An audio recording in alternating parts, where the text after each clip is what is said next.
be an image or a thought, and I'd be like, oh, I need to speak light language for whatever's happening right now. And it's light codes, cosmic codes coming through to help with the situation. And often when I'm speaking the light language, I'm also seeing, maybe I'll see the angels as little energies around the side, or I'll see blue energies in the center of my mind's eye. Hello, and welcome to Balanced and Blissful Energies. I am Elizabeth Hechavarria, your host, and I'm very happy to have Amy Elizabeth joining us today for a chat.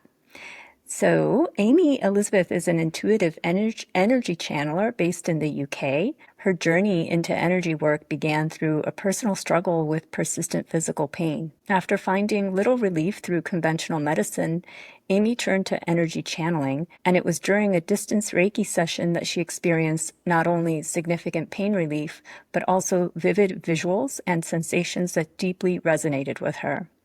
This powerful experience awakened a profound inner calling and marked the beginning of her path as an intuitive energy channeler. From that moment on, Amy felt a strong spiritual pull to be of service to the divine, committing herself fully to the practice of energy work. Soon after this awakening, she met her mentor, Patrice Christofiak. Over the past 3 years, under Patrice's guidance, Amy has refined her ability to channel high vibrational energies.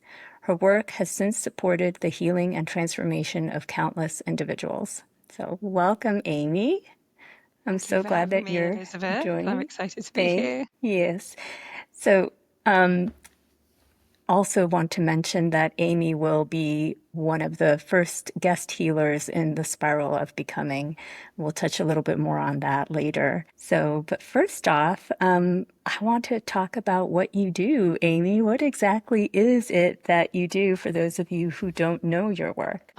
So I'm a conduit for energy and frequencies that want to come through. So when I work with someone, I ask them what's their intention for the session, just to charge the energy and put that out there. And then I work with the angels and the galactics and these high vibrational frequencies. And I just sort of open myself up and allow the frequencies to come through, and it's like holding the vibration of healing, and then whatever the client's ready to release, they will release. So it's just sitting in my heart space and allowing what needs to happen to happen.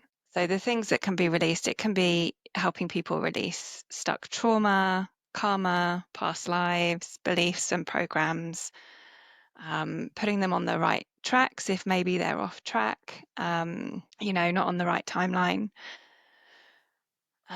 Also, as the energy clears, a lot of people feel pain relief. Lots of lower densities and frequencies that are released can really help shift the way someone feels. They end up feeling lighter. And then often when these things are removed, actually they can move forward in life. We don't often realize that things that make us feel stuck, actually we are stuck on our path too. And once certain things are released, then often people can shoot forward on their life path. Yeah. So I want to ask you also, because I've been in your sessions and, full disclosure, I did the mentorship with Patrice and Amy. So I see you always very serene, whereas other people might be shaking, or you have your gentle way of moving energy. And I'd like for you to share with us, like, what do you feel? Do you feel things like, yeah, how does this movement of energy express itself through you? So I used to feel a lot more. I would feel the expansion as if you imagine someone blowing up a balloon. I would feel it quite close to me. But I think as I myself has expanded, I don't feel it the same way that I used to. But I tend to, when I connect with someone's energy, I will feel pain in my body. To me, I do describe it as a pain. It's a discomfort. So it might be like an old injury that they have, or an implant or something. They may not have an injury there. They may not know what it is, but I will feel that energetic blockage. It's like my guidance system as the energy is moving around and it hits something and it's like, oh, we need to go here. Or sometimes, for example, I'll feel a heavy sensation in my belly and there might be something unpleasant there that needs to be shifted. And And then it's the fizzing of energy, often, when energy's coming in and you feel it raining down on you. Yeah, hands activating. Sometimes things can feel unpleasant, like when we're clearing past lives, there can be certain pains that one feels in their body as these past lives are cleared, like, oh, I can feel my head getting chopped off, or my wrists, or, little pains appearing on the body, but they appear and then they disappear. So your body is really reflecting what's going on with your client. Is that right? Yeah, so I don't often, in the beginning, I would see images, not many, but I would see someone's DNA light up with gold, and I would see activations come in, and then I would speak my light language, and they would feel things happen on their spine. But now it's like everything has gone dark for me. I see energies come in, the beings that I work with, so the angels or benevolent ET beings that come in. With my eyes closed, I'll see them come in as these little dots, and move out and shift. But for the most part, I don't receive the stories. So my body is my guidance system, and it's feeling into and trusting these sensations and feelings that come in rather than a story. So often in the beginning, say a few years ago when we started doing this, we'd receive the story and images of what's happening, and potentially relaying that to the client can often cause the vibration to lower in the session. If you're like, oh, I can see this and that happening, and it takes someone into their mind, away from this heart space and point of relaxation and pure love. So I think also there's a couple of reasons why I don't necessarily see things so much anymore. One, it's so I don't get caught up in the story, because then it's taking me away from my heart space and this frequency that I'm holding. And two, we obviously don't want to bring the vibration down with the client either. So with the pictures gone, it works the same way as, if you're having a Zoom call, if you haven't got as much bandwidth, sometimes you have to turn the video off and just have the audio, and it's allowing more bandwidth to come through just for healing instead of me receiving the images. Although I've had this discussion with Patrice, I'm like, I don't see anything. He's like, but actually you do. It's moving at such a rate that I can't grab it. He said it would be like turning off a vacuum cleaner and then looking through the particles. It's just moving at such a fast speed. So That vacuum cleaner analogy, he yeah, does like to use that the a lot. cosmic vacuum cleaner. Yeah. So, yeah, interesting. Your perspective that possibly having too much story, excuse me, having too much story behind what's going on results in a decreasing in the energy of the transmission that you're doing, right? Like it's an energy transmission and energy clearing. Yeah, I've also often thought about that myself because especially when we were in the groups doing the mentorship, I would feel at some point some like really high vibrations and just a lot of energy that was moving, and then we would start talking and getting into story, and it just like would fall flat. I Mhm. definitely perceived that. Yeah. Yeah. So good. And Yeah. then, and so Yeah. I'm trying to remember who was in our group one, but I know in the mentorship we've had, oh yes, everyone in the mentorship, was a circle of healers or whatever. They have a past life together, and potentially something awful happened to all of them. And then there's emotions that come through with that as well. And it's like, oh, if we don't necessarily get that story, then we don't get those emotions. And yeah, the vibration stays high. Yeah, yeah. We had that during my mentorship Was cohort, that during your one? that first Okay. session. Yeah. Yeah. So, yeah. And, you know, I also wanted to ask you, so you mentioned a little bit earlier that you, you'll transmit, you'll feel the energies, etc., and you'll let the energy flow. And sometimes you use light language. Can you talk a little bit about that?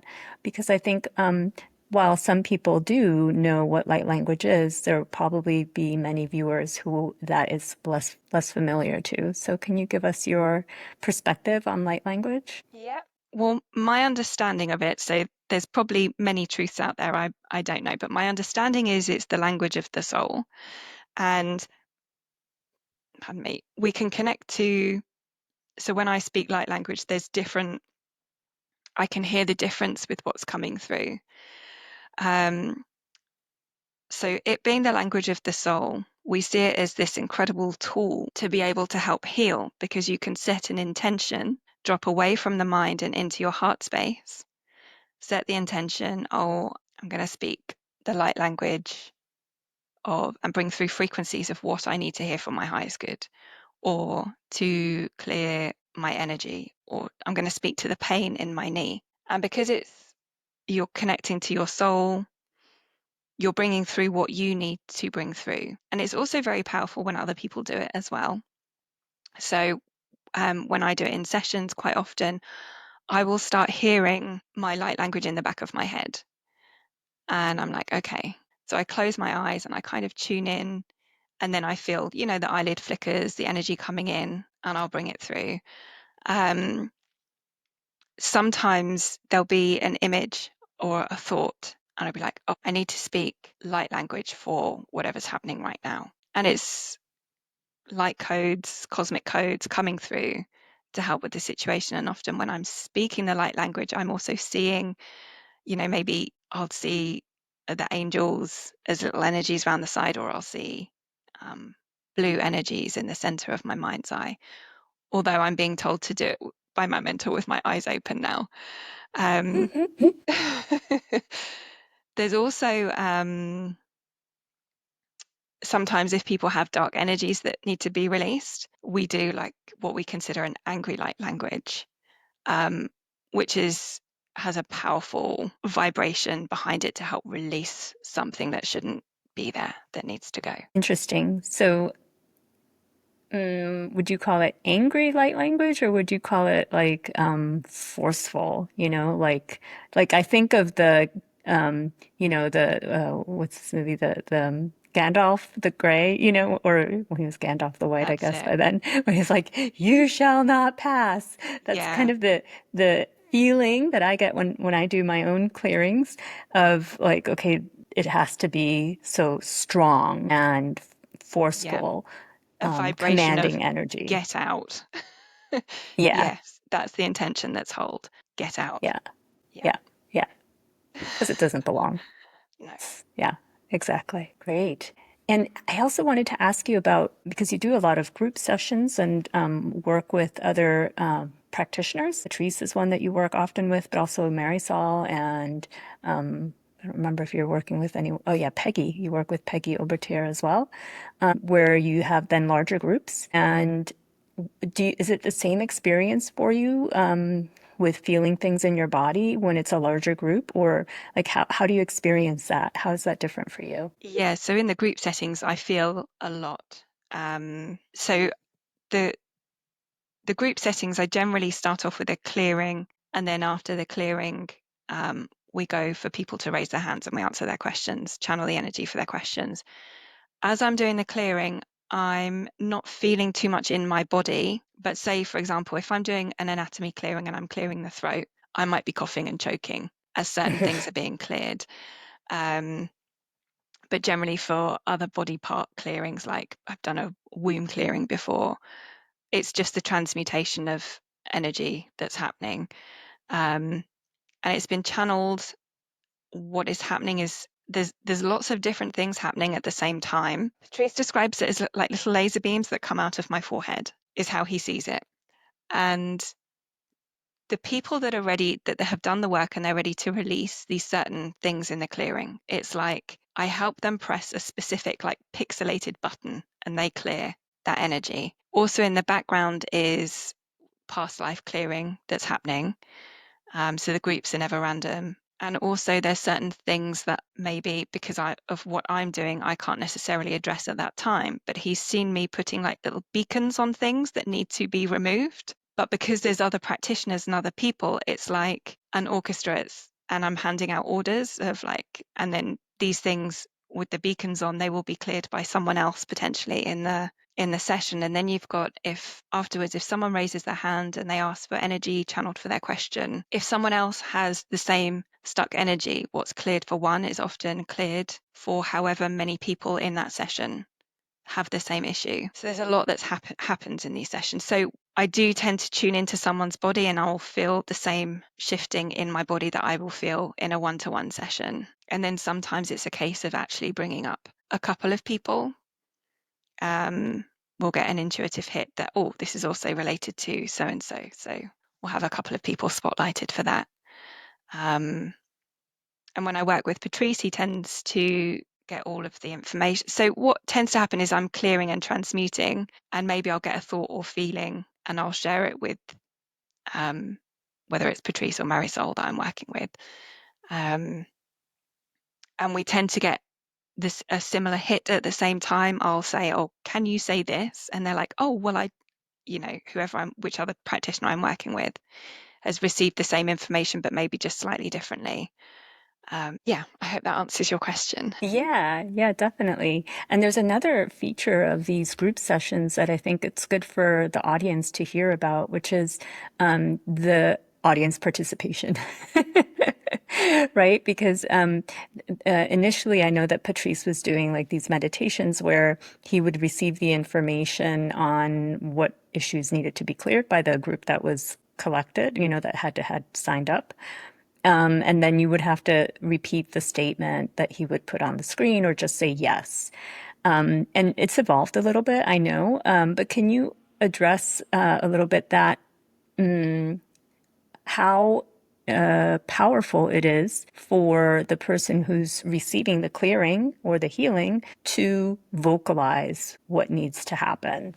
Yeah. So it used to be that they would have to say yes or read the statement or affirmation. And there are some that are channeled through. So I tend to test the clearings with Patrice first, and he'll be like, oh, you have to put it in this order, or they have to say this one.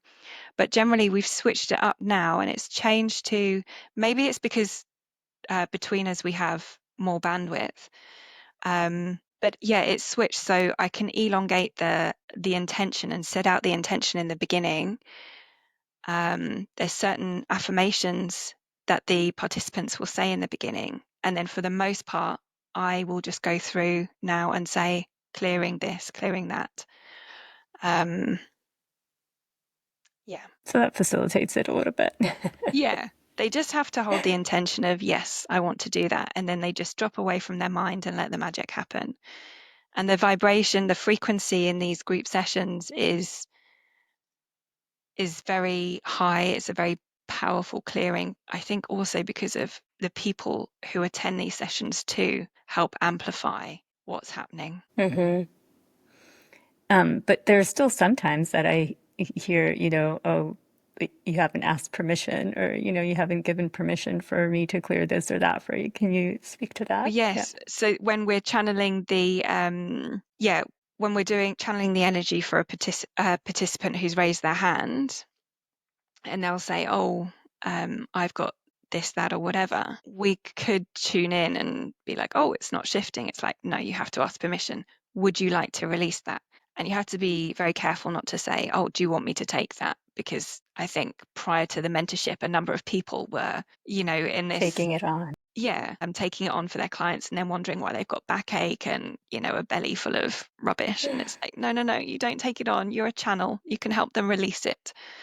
So that's a very important lesson that comes through in a lot of these sessions, because even sometimes the participants are like, yeah, can you take that from me? And I'm like, no, I'm not taking that from you, but I'll certainly help you release it. Right. Yeah. Great.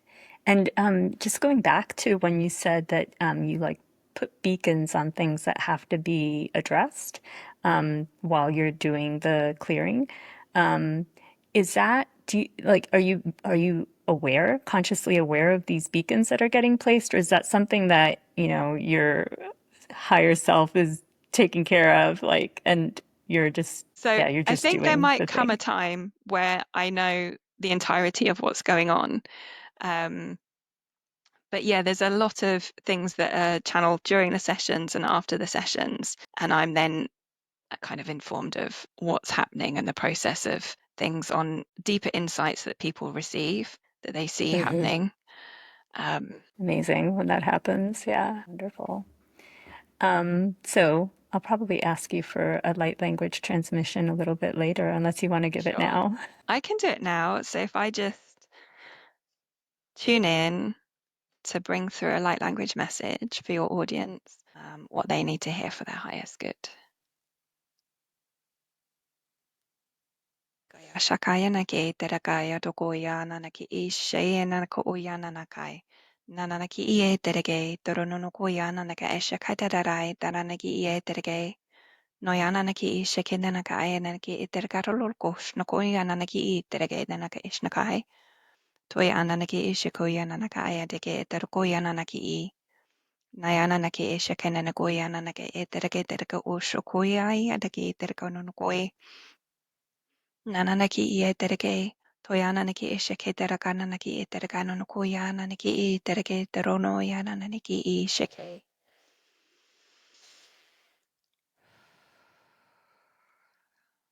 Beautiful. Thank you. So I started doing it with my eyes closed and I was like, oh gosh, if Patrice sees this, I have to open my eyes. I had Oh, my eyes closed. Yeah, mm, interesting. So, yeah, from my experience, it's very different hearing light and receiving light language codes to actually doing the light language, speaking it. Because yeah, when I'm transmitting it, it feels very intense, very expansive. And then now hearing you receiving it is just like warm, and I was seeing a lot of like colors, different shapes of different colors, and every time it's a little bit different. But yeah, yeah. it's always A a lot of pleasant people, they experience. when they're receiving light language, they often feel it land as well, I think. Well, I know for me that's the case. Um, yeah, and then different sensations. Yeah. And so I also now want to just transition a little bit because we talked before this call, we talked about what themes we wanted to talk about, and a big theme for you is living in alignment. And I wanted to ask you, what what does that mean for you? What is it? You've mentioned that that's the real work. What exactly do you mean by that? So I think the ultimate goal in life is to be fully in alignment with your soul frequency. And once you do this, you align to your divine path. Um, and everything I feel from the point of waking up is a journey to this point of being in alignment. So this is releasing all the things that limit you and keep you small and hold you back, that maybe have you react from a place of fear rather than, a place of joy. And once you're in alignment and you can stay in alignment, it's like you're untouchable. You're then in the flow of life. And so even one of the important things as an energy worker and being in a session is to keep your alignment. So if someone, say a client comes in and they give a story about their ex, and I'm here thinking, oh, my ex does that, or I've been pulled out of alignment, which then opens you up to maybe having some sticky energy on you or something like that. You're not holding that frequency. You've left that place of neutrality and you're in their story with them. So so that's where it's important when you're doing energy work, because when you're completely in alignment, nothing can touch you, because you are anchored in that soul frequency, which I believe when you're fully aligned, there's that deeper connection to source, you're in your sovereignty, you're fully in your power, nothing can touch you. And even just the smallest amount of being pulled out of alignment, can open you up to things, but not from a point of um, making people feel fearful from not being in alignment, but just understanding that a lot of this journey and coming into your power is so a sacred selfishness is very important. Doing things for you to hold on to your power, not doing things when they don't feel aligned. And then it's recognizing. So quite often we'll do things because there's I don't know, we believe we have to go to all these parties, or we have to do this just to keep this person happy when it doesn't feel good. But the more we listen to our body, maybe we weren't meant to be there for a particular reason. Yeah, once the more you feel into your body what feels good and what doesn't feel good, the more aligned you become. Like your body is constantly giving you signals as to, I don't know, perhaps if you're trying to get somewhere and you keep coming up again, I can't find my keys, or I'm running late, there's also an element of trusting that the divine is working through you and you'll get somewhere in divine timing. So it's holding on to your peace without trying to force things to happen as well, and just flowing and accepting things as they are, which then is a huge topic. It comes with this element of surrendering and trusting. Yeah. Yeah. What would you say But about that? that is the ongoing work, right? I mean, I don't know how it is for you, but that's something that I'm actively working on all the time. And I'll have things in my life that show me that I'm, yeah, out of alignment. And as soon as I realize, usually it comes with some level of suffering. Not to be dramatic or anything, but suffering, like just not feeling right. Things aren't flowing. And then you step back and realize, okay, just stop trying to control everything, surrender. And then all of a sudden, like it may not seem like all of a sudden, but it does. Like in retrospect, it's like, oh, things just started to flow when I surrendered. And yeah, what other suggestions? So, in that surrendering, what do you do to help you come to that surrender point when you realize you're a little bit off, a little bit out of alignment? So it's allowing. So we're human and we're here to feel emotions. And say, for example, you feel some grief come up or some sadness. It's having this higher awareness of, and once we've built this higher awareness, what am I trying to say? So, okay, I'm going to take me, for example. There might be a situation, I'll think of a situation and I'll start feeling some grief. And it's okay to feel that grief, but don't hold on to it. Allow it to move through, see it. Uh, and then it's kind of bringing yourself back to this present moment. So, not in the past, not getting anxious about the future, just be present, allow the feelings to move through. And just again trusting. So the grief, I may be feeling lack or loss because that certain person or certain thing isn't there. But then it's having the awareness to know I lack nothing. I have everything I need right now, and I'll receive everything that's divinely meant for me in divine timing. Yeah, I feel like what you just said about feeling the feeling, right? Being present with it and feeling it, it can, when you're in it and you totally surrender to feeling it without creating the extra thoughts around it, right? Because that can then make it into a big story that it doesn't need to be. But just being with it, just as it is, you can feel initially, especially if it's an unpleasant situation, very uncomfortable and feel like lost in this grief or sadness or whatever it is that you're experiencing. But just staying in it, it just starts to gradually ease without you having to mentally tell yourself that it's okay. Because telling yourself that it's okay when you haven't fully experienced the emotion is kind of like pushing it down, right? It's going to come back up later. What do you say to that? Yeah, no, I think that's really important what you were saying about the story. So, what I've noticed more as I'm doing this work, I will feel an emotion come up and I'm like, okay, it's there, it's come up because maybe it has been buried deep and it's come to the surface to be released. So I need to feel it to have it move through so that I can release it. And then, the mind will come in and it'll be like, oh, I miss this person or whatever. And I'll be like, I don't need a story to go with it. I'm just going to feel the emotion. If a story does come in, as I was saying before, um, just look at what wounding it is that's coming up that you perhaps need to look at a feeling of lack or something like that. But I feel like the more we do this work and just recognize these feelings that come up potentially to be cleared,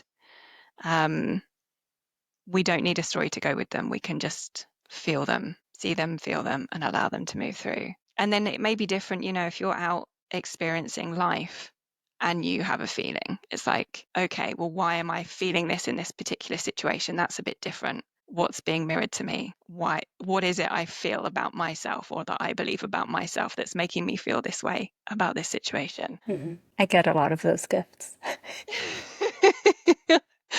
But it's having this awareness to see it as a gift, this, Yeah. you know, and not, okay, I'm triggered, and then just having the awareness to see this is beautiful because I need to grow here. This is a point where I need to evolve, to be able to recenter myself. Right. Yeah. Mm. So much wisdom. Great. And I guess, just riffing, continuing this being aligned, how have you experienced these shifts in your own life from, pre-awakening to going through the whole awakening process to now where you're a master? You're going to say, no, I'm not a master, but yeah, So, you're a well, master. it's interesting because when I look at, look back on my old life, I think I did everything out of fear and making other people happy because, yeah, I just wanted to do that. So, now, I mean, I am very much in this hermit phase of there's not many people around, because the shift is still happening. I'm still working on myself to be in this alignment. But back in the day, I was in a job. There was no self-worth. I didn't believe in myself. And there are profound shifts that have happened. But the shifts, I haven't done it on my own. I've had amazing support come in. So it's like once I've said yes to doing the energy work and yes, I want to help people, I want to be of service, then that has opened the door to other people coming in on the same journey and us working together and supporting each other. And it's like healing through helping others as well. Those around me may say, oh, but this has happened, or I don't feel worthy of this. And it's like, why would you not feel worthy of that? And then it's actually receiving that guidance for yourself. If you see everyone as this beautiful divine spark that's anchored in a body, because this is the only way that we can get around in the 3D world. The only thing that separates you and I is our beliefs, the things that we believe about ourselves and our stories. And once we take all of those away, we're exactly the same. We're just as worthy as each other. And so I just think this is really profound for people to understand that whenever we feel unworthy, this is just maybe a belief that's been put on you by family or society or from being in a certain situation, but understanding that you're worthy of the best. We just have to work on ourselves to get back into alignment, to feel this about ourselves. And then so I was in a session maybe yesterday or the day before, and Patrice joined the session as well, and the client had incredible energy, and I'm not sure if it was an activation or something coming through, and Patrice said, oh, Amy, the energy stopped flowing because you don't think you're magnificent. I was like, what?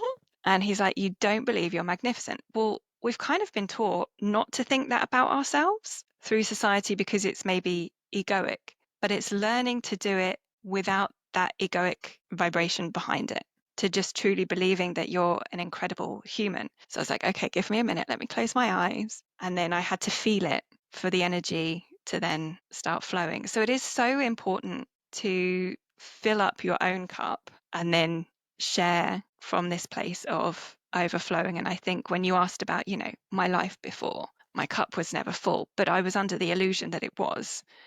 So this is a very different life that I'm leading, coming into alignment with myself, a beautiful one. Does that answer your question? I've totally forgotten what your question was, Elizabeth. Yeah. Sorry. Yeah, it was about how you've seen changes in yourself through coming into alignment. But I mean, it leads beautifully into asking you about your awakening journey. Yeah. So I feel it's very gradual. It was nothing profound, there was no big incident. It was recognizing these feelings of being out of alignment and being pushed to do other things. So I worked um, like in retail and admin, and although I enjoyed the people I worked with, it maybe didn't fill me up as much. I was like, there has to be more. I had this calling in me that I needed to give more. And after having my second child, my body was aching, and I was like, oh, I need to start exercising. And so I started working out, and I was like, wow, this feels amazing, because I didn't move much before that. And that kind of snowballed into becoming a PT, learning about the body. I then did this referral thing that comes with PT, so you can work with people who've got contraindications like high blood pressure or um, other types of ailments. And then my diet changed. Um, and then looking back, I realized it was all these little shifts that had to happen to be able to go through the next door. I didn't realize at the time I was purifying my vessel, but all these little shifts, and that's the power of having this heightened awareness now. We can look back and see I had to become this version of myself to walk through that door. I had to become this version of myself to take that next step. So through doing the personal training, I worked with children, people at the Women's Institute, doing circuits in a field with a group of women, all these, working with different people. And then we had lockdown, so I was doing Zoom workouts with people, so working on Zoom. Yeah, and then I had an injury to my neck, um, and the doctors didn't really take it too seriously. But it got to the point, reversing my car, I got to about here. I couldn't look over my shoulder. So I took myself off to the chiropractor, and after they did a few adjustments, I was like, oh, that's incredible. But the pain was still there. And so I looked into energy healing, and I found someone on a platform who was they were actually offering free distance Reiki. And I was like, I'll give that a try. And I just could not believe the amount of visuals I received and how much I was feeling the energy moving around my body. And they actually fed back to me, oh my God, goodness, like when I opened my eyes, I thought you were going to be in front of me. So there was quite a strong connection with that too. And then from there, I did the Reiki that most people do as their first step into energy healing. And that kind of gave the awakening to the cells, the remembrance of, oh, I can do this. And from that point, I met Patrice on the same platform that I met the person who gave me the Reiki. And we just kept doing group sessions together. And I remember in the beginning, he said, oh, I can see your connection. It's like a fine silver thread. It's a bit stronger now. But it's interesting that he saw it in the beginning, and he could see something in me to continue working with me. And it's attunements and things throughout the years of people in the group sessions in the beginning is like, if you weren't in your heart space, the attunements and activations, they wouldn't stick. But it's like every single one of them stuck with me when I received them. But I would always say, oh, when am I'm blocked. When am I going to wake up? And he's like, you're not blocked, Amy, you're not blocked. But it's because I had this expectation and attachment to how I thought it had to look, had to be. I had to be getting all these videos going through my mind of what was happening. But yeah, I did get some Yeah. visuals, but as I said earlier, they've gone now. It's all about the body. I've been told they're going to come back though, maybe. So my journey's all been all about trust, trust, trust, trust. So when clients activate in sessions and they can bring channeled messages through, it's just trust, just trust. The more you trust, the more this will happen. Like, Yeah. okay. So it's a very big part of the Yeah. journey, trusting, allowing, releasing all I have to, expectations and attachments. yeah, I have to totally agree with you there because There are so many times where I've had that sensation of like, I don't know what I'm doing, but I'm just going to surrender and let it flow. Then I get the feedback of like how, in, how either like if it's a channeled information, how right on it is, or how impactful some energy transmission was. And I'm like, cool. Yeah. And it's like Yeah. we know what we're doing works, and there wouldn't be an so I remember having a client, they're like, oh, can I stop you? I'm not feeling anything. And I'm there and I'm feeling everything through my body, so I know it's happening. And I had to explain to them because they said, oh, I had my first session in 2016 and I felt loads and I don't feel as much as, and I'm like, well, how long have you been working on yourself? Since 2016, that's nearly 10 years. And as I said, when I started working in these sessions, I would feel things happening here. But as you work on yourself and expand, you don't, if you think of it as blowing up a balloon and that outer part is over there, if it's over the other side of the room, you're not necessarily going to feel the energy moving the same way that you did at the beginning. Mm. Yeah. Yeah. Definitely. It's been a gradual shift in how the energy is experienced, and yeah, and it's always an evolution, and that's the beautiful thing, right? If it were stagnant, then it's be like, something's not doing something right if I'm not uh, The feedback really helps changing. though for validation. I know um, the mentorship and just being in groups and people experiencing something a different way is also interesting. Um, but yeah, the validation from others does help. It helps to trust. Yeah. Yeah, great. All right. Well, yeah, I mean, this experience is being in a group session and everything. We're going to have the great blessing to have you and Patrice together at one of the Spiral of Becoming sessions coming up in June 11th. And if I could ask you, when I presented this possibility to you, what led you to a yes? Working with you, Elizabeth. And just being in service, sharing. I always think things are divinely guided as well. And if it feels good, then it's a yes. And there was no twist in my belly or feeling that I shouldn't say yes. Um, yeah, and just, I guess, for other people to experience it and to help where I can. And it's always fun with Patrice involved as well. But yeah, I look forward to it, and your people. I don't know how to address them. Uh, yeah, e- experiencing it. Members of the spiral, I guess. I don't know. Members. That would be a better one. Your Spiralers. people. People, your people. Sorry, sometimes when the energy is flowing, I really find it hard to find the words because I'm flying up here. It's like you're helping amplify the energy between us, and it's like I need to stay grounded to be able to answer questions and bring information through. Yeah.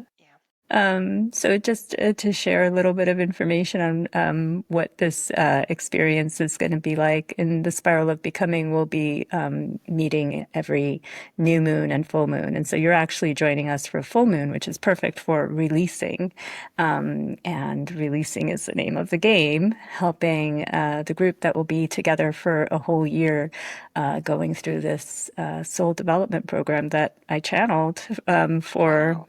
Yeah, this was not definitely not something I thought, like, well, how can I make this work? And it's like, no, it just came. And and then looking back, I realized, wow, well, actually, I've been doing this kind of stuff for myself for the past several years, since I would say about 5 years that I've been really, keeping track of the moon and the planetary rhythms and all of this and noticing how it feels in my body and how it's expressing in my life, etc. So it's really an honor to be able to do the same with the group of people who are called to join in the spiral. And I really look forward to having you and Patrice there. Amazing. So just for the people who haven't worked with me before, I have a mute button because when I move energy, I quite often burp. Sometimes if it's something big or a lower density, it's the camera has to go off because I might be retching and vomiting. But yeah, so I have a mute button for the burps. Some people shake, some people sing, but no, I burp. I mean, it's something to be aware of as well because for we've had a number of people come into sessions before thinking there's something wrong with them because, oh, since June last year, I've been burping lots. And there they are moving energy, yawning, and they have tears and burping. And we're like, actually, you're transmuting energy. There's nothing wrong with you. It's not to say everyone who's burping is moving energy, but it's definitely something to be aware of. Yeah. I definitely have noticed, well, I started burping as well during the mentorship, or maybe possibly before. I've had a variety of ways of transmuting energy come through me. At first, it was shaking kind of violently, and sometimes it still happens, but like I've hurt myself sometimes with the Wow. violent shaking. So actually, burping is a little bit better Yeah. than the strong shaking. But yeah, sometimes it just feels like this whole body buzzing, right? Like, and things just bubble up. And the best way to get rid of that bubble up feeling is just to burp. Yeah. I feel one coming on now. Oh,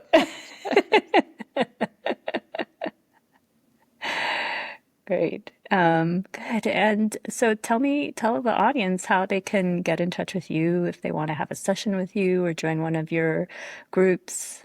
So my website is amyelizabeth.uk.